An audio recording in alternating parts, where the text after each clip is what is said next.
अस्सलाम वालेकुम नाज़रीन, मेरा नाम डॉक्टर शमाइला हनीफ़ है और मैं बतौर consultant obstetric gynaecology Fatima hospital Lahore में काम कर रही हूँ। आज की जो वीडियो है वो केयर आफ्टर हिस्टेक्टमी के बारे में है।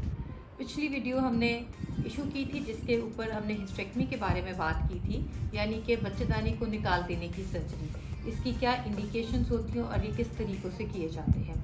आज हम बात करेंगे कि जिनकी हिस्टेक्टमी हो जाती हैं, यानी कि बच्चेदानी की निकालने की सर्जरी हो जाती है, तो उनको क्या केयर करनी चाहिए। सबसे पहले कि जब सर्जरी होती है तो उसके बाद पेशेंट क्या एक्सपेक्ट करे। सर्जरी के बाद हो सकता है आपकी जनरल एनेस्थीसिया में सर्जरी हो या स्पाइनल एनेस्थीसिया में सर्जरी हो। उसके बाद आपको कुछ घंटों के लिए पोस्ट ऑप में रखा जाता है। जब आप जनरल एनेस्थीसिया से आउट होते हैं तो आपको पता चलता है कि आपके मसाने में पेशाब की नाली भी डली हुई है, आपको थोड़ी सी गनूदगी भी हो रही होती है, क्योंकि आपको ऑब्वियसली पेन किलर्स ऐसे दिए जाते हैं जिनसे थोड़ी सी नींद भी आती है और गनूदगी होती है। हो सकता है कि आपके पेट के अंदर भी एब्डोमिनल ड्रेन की नाली डाली हो। हर इंडिविजुअल केस पे डिपेंड करता है, जिस पे आपके डॉक्टर डिसाइड करें कि क्या आपको एब्डोमिनल ड्रेन डालने की ज़रूरत है या नहीं। कभी कभी कुछ केसेस में जब ब्लीडिंग ज़्यादा हो उसमें ड्रेन एहतियातन डाल देते हैं, ताकि ये अंदाज़ा हो कि पेट में जो सर्जरी हुई है, अगर कोई कलेक्टेड ब्लड है उस रास्ते से पेट से निकल जाए। अमूमन ये जो पेट में ड्रेन होता है ये 1 से 2 दिन के बाद निकाल दिया जाता है। आपको अगले 6-8 घंटे पे खाने पीने का मना किया होता है। आपको ड्रिप्स लगाई जाती हैं, पेन किलर लगाया जाता है, एंटीबायोटिक दी जाती है और आपको 8 घंटे तक पोस्ट ऑप में रखा जाता है। उसके बाद आपकी सिचुएशन पे डिपेंड करते हुए आपको हो सकता है रूम में शिफ्ट कर दिया जाए। अमूमन ज़्यादातर केसेस में 8 से 10 घंटे बाद आपको लिक्विड इनटेक की इजाज़त मिलती है, कि आपको ये कहा जाता है कि आप सिप सिप करके मुख्तलिफ लिक्विड शुरू कर सकते हैं। जो फर्स्ट पोस्ट ऑप डे है, यानी कि नेक्स्ट डे, आपको वॉक करने के लिए इनकरेज किया जाता है। आप जितना चले फिरेंगी, टांगों की मूवमेंट्स करेंगी, उतना अच्छा आपकी लेग में ब्लड फ्लो रहेगा। और ये बहुत इम्पॉर्टेंट इसलिए है कि आपको डीवीटी ना हो, जिसको हम कहते हैं डीप वेन थ्रोम्बोसिस। ज़्यादा देर एक जगह पे लेटे रहना और मूवमेंट ना करना, ख़ास तौर पे एक मेजर सर्जरी के बाद में, ये थोड़ा सा चांस या रिस्क रह जाता है कि टांगों के अंदर क्लॉट ना जम जाए। इस चीज़ को प्रिवेंट करने के लिए आपको इनकरेज किया जाता है कि आप जल्दी से जल्दी अपनी टांगे शांगे मूव करें और नेक्स्ट डे तक अपनी हिम्मत के मुताबिक आप चलना फिरना शुरू करें। इंडिविजुअल केस के अकॉर्डिंगली हो सकता है आपको 24 आवर्स के बाद नरम ग़िज़ा खाने को भी इजाज़त दे दी जाए। ये डिपेंड किया जाता है आपकी किस तरीके से सर्जरी की है कि आपका डिस्चार्ज कब बने। अगर आपका लेप्रोस्कोपिक सर्जरी की है या आपकी वेजाइनल हिस्टेक्टमी हुई है, यानी कि नीचे से ही यूट्रस निकाला गया है इंटरनली, तो यूजुअली 1 से 2 दिन तक आपको हॉस्पिटल में रखा जाता है। उसके बाद आपको डिस्चार्ज कर दिया जाता है। पर अगर आपके पेट के ज़रिए मेजर कट लगा के सर्जरी हुई है, जिसको हम एब्डोमिनल हिस्टेक्टमी कहते हैं, तो अमूमन 3 से 4 दिन आपको हॉस्पिटल में रखा जाता है और फिर डिस्चार्ज किया जाता है। आपको वाटरप्रूफ बैंडेज लगा दी जाती है ताकि आप घर जाके शावर भी ले सकें।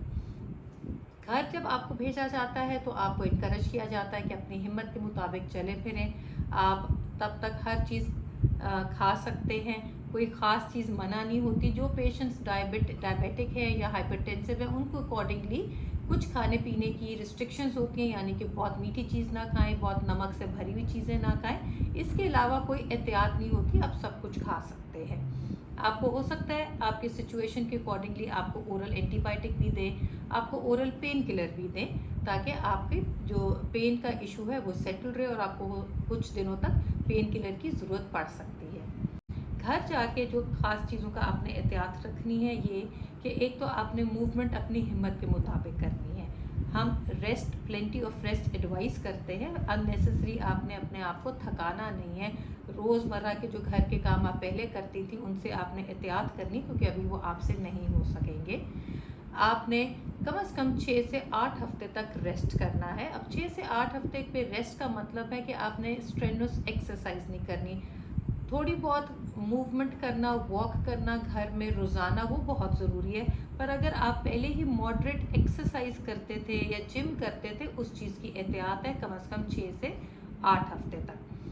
आपको कोई वज़न उठाने से भी मना किया जाता है। जो कि 4 से 5 किलो से ज़्यादा अगर किसी चीज़ का वज़न है तो आपने एहतियात करनी है, आपने ये चीज़ नहीं उठानी, क्योंकि ऐसे उठाने से आपके पेट के पट्टे भी खिंच सकते हैं और आपके अगर पेट में ज़ख़म है, मेजर सर्जरी हुई है, तो वो आपको तकलीफ़ दे देगा। आपको यूजुअली 8-9 डे तक का एडवाइस किया होता है कि आपने अपने डॉक्टर को चेकअप के लिए आना है, जिसमें आपकी जो ड्रेसिंग है वो रिमूव की जाती है और आपके स्टिचेस निकाल दिए जाते हैं। आपको शावर लेने से मना नहीं होता, घर में आप इस दौरान शावर भी ले सकते हैं, और फिर अगर आपकी वाटरप्रूफ ड्रेसिंग है तो इस बात की टेंशन की बात नहीं है कि पानी स्टिचेस को ख़राब कर देगा, वो वाटरप्रूफ है। जब आपकी ड्रेसिंग उतर जाए, जो कि 8-9 डे है, उसके बाद आपके डॉक्टर अमूमन आपको कोई भी ऑइंटमेंट लगाने के लिए कहते हैं और साथ में आपको टॉनिक्स एडवाइस करते हैं, जो कम से कम 2-3 महीने लेने चाहिए ताकि आपकी बॉडी रिकवर करे, और यूजुअली आयरन, कैल्शियम, मल्टीविटामिन्स आपको एडवाइस किए जाते हैं। रिकवरी के टाइम के लिए ये इम्पॉर्टेंट डिपेंड करता है कि आपकी सर्जरी किस नौयत की है। जब आपकी मेजर एब्डोमिनल सर्जरी है तो हम रिकवरी का टाइम हमेशा कहते हैं 6 से 8 हफ्ते लगेंगे, पर अगर आपकी लेप्रोस्कोपिक सर्जरी और वेजाइनल हिस्टेक्टमी है तो ऑब्वियसली उसमें रिकवरी का टाइम जल्दी है। आप 4 वीक्स तक अप एंड अबाउट होते हैं, आप नॉर्मल कामकाज कर सकते हैं अगर आपकी लेप्रोस्कोपिक सर्जरी या वेजाइनल हिस्टेक्टमी हुई है। घर जाके कोई चीज़ों के साइड इफ़ेक्ट्स आपको बताते चले जाएं जो कि हिस्टेक्टमी के बाद हो सकते हैं। नंबर 1 ये है कि आपके यूरिन में हो सकता है आपको फील हो कि इन्फेक्शन है, बार बार आपको यूरिन करते वक्त तकलीफ़ हो रही है या बार बार यूरिन करना पड़ रहा है, तो ये इंडिकेट करता है कि कहीं यूरिन इन्फेक्शन तो नहीं है। ऐसी सूरत में आप अपना यूरिन टेस्ट आपके डॉक्टर एडवाइस करते हैं और उसमें अगर इन्फेक्शन ज़ाहिर हो तो आपको एंटीबायोटिक देंगे और कुछ और मेडिसिन देंगे जिससे यूरिन इन्फेक्शन क्लियर हो जाती है।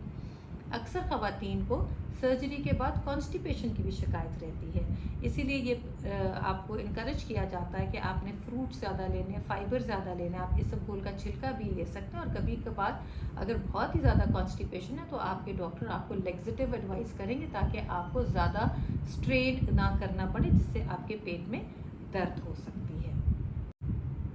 वेजाइनल ब्लीडिंग या वेजाइनल डिस्चार्ज, हिस्टेक्टमी के बाद कभी कभार कई ख़वातीन को ये प्रॉब्लम या ये इशू रह सकता है कि उनको ब्लीडिंग रहे या उनको डिस्चार्ज रहे, जो कि डार्क ब्राउन कलर का या डार्क रेड कलर का हो सकता है, और ऐसी ब्लीडिंग या ऐसा डिस्चार्ज 6 हफ्ते तक रह सकता है, और यूजुअली ये इतना टाइम ले जाता है सेटल होने के लिए क्योंकि जो इंटरनल विजाइना में स्टिचेस लगे हैं जब तक वो हील हो जाएंगे तो कभी किसी को स्पॉटिंग का मसला हो सकता है।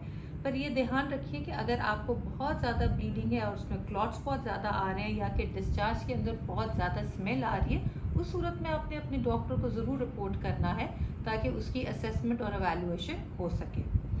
मीनोपॉजल सिम्टम्स भी कई ख़वातीन को फेस करने पड़ते हैं। मीनोपॉजल सिम्टम्स उन ख़वातीन को ज़्यादा जल्दी ज़ाहिर होते हैं जिनकी हिस्टेक्टमी के साथ अंडेदानी भी निकाल दी गई हैं, और ये सिम्टम्स में अक्सर ख़वातीन को दिल घबराने की शिकायत, स्वेटिंग की शिकायत, बैठे बैठे उनको हॉट फ्लशेस होते हैं, उनके पाँव के जो सोल्स हैं उनको लगता है बिल्कुल जल रहे हैं, एंग्जाइटी हो रही है, ये सारे सिम्टम्स मीनोपॉजल सिम्टम्स हैं। अगर किसी को ये कैफियत है तो आपकी डॉक्टर आपको हार्मोन रिप्लेसमेंट थेरेपी एडवाइस कर देंगे, जो कि लो डोज में ईस्ट्रोजन दी जाती है, जिससे ये सारे सिम्टम्स सेटल हो जाते हैं। कई ख़वातीन को इमोशनल डिस्टर्बेंसेस या इमोशनल सिम्टम्स होते हैं।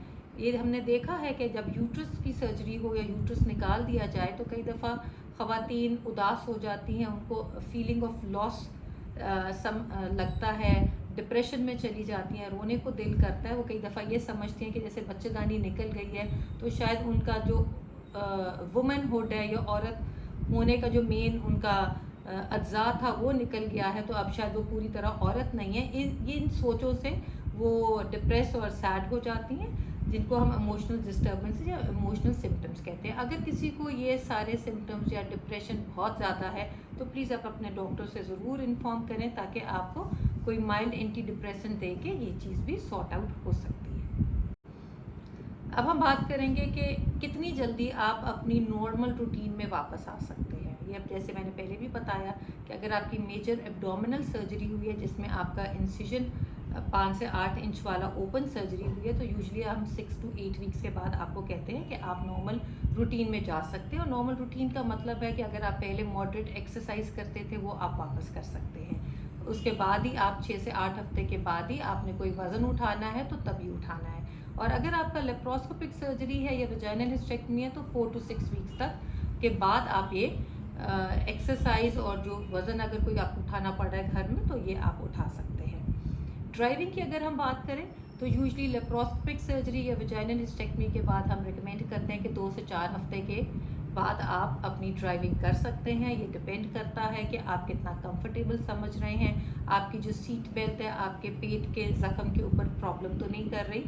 तो और अगर आपका एब्डोमिनल सर्जरी हुई है तो ऑब्वियसली ड्राइविंग आपको 6 वीक्स के बाद ही एडवाइस की जाती है।